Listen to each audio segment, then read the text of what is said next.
Nggih matur suwun sampun suwuk nggih menika ladrang eling-eling pasemon.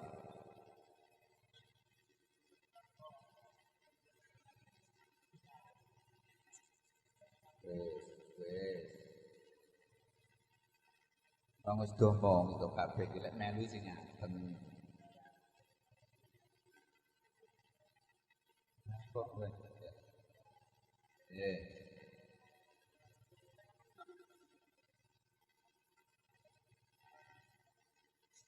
Kanthi suwukipun ladrang eling-eling pasemon ugi-mugi tansah saged ngangibur dumateng penggalih panjenengan sami.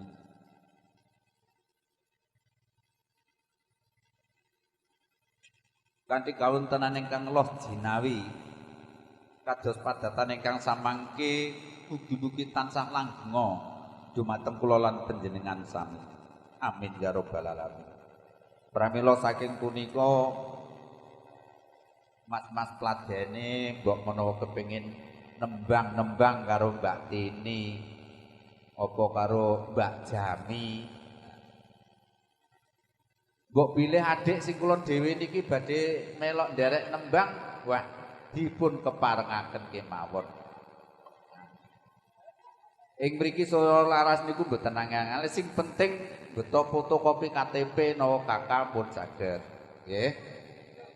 Nggih.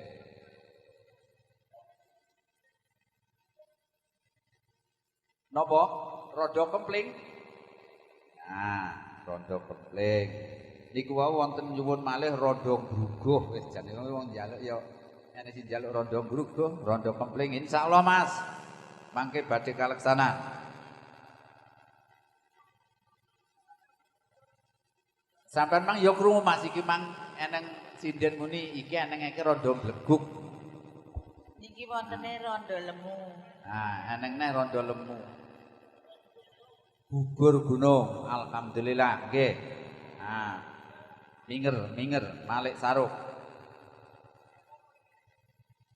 Lah ngaten ingkang kula suwun monggo kanthi wontenipun pagelaran seni krawitan saya laras menika monggo kita sami-sami manfaatke utawi gunakaken sareng-sareng ing sabab katimbalan kalian Bapa Romlan ing dalu menika minangka pasegan panghibur panjenengan sami.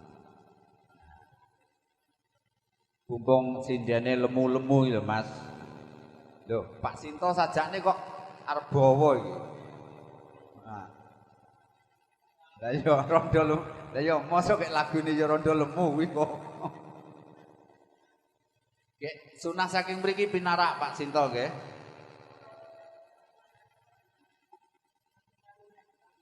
Nggih. Apa tembange?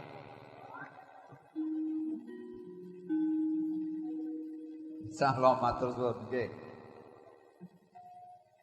Nah, monggo Pak mriki. Jalukane kae iki diduruti. Iki wedang iku.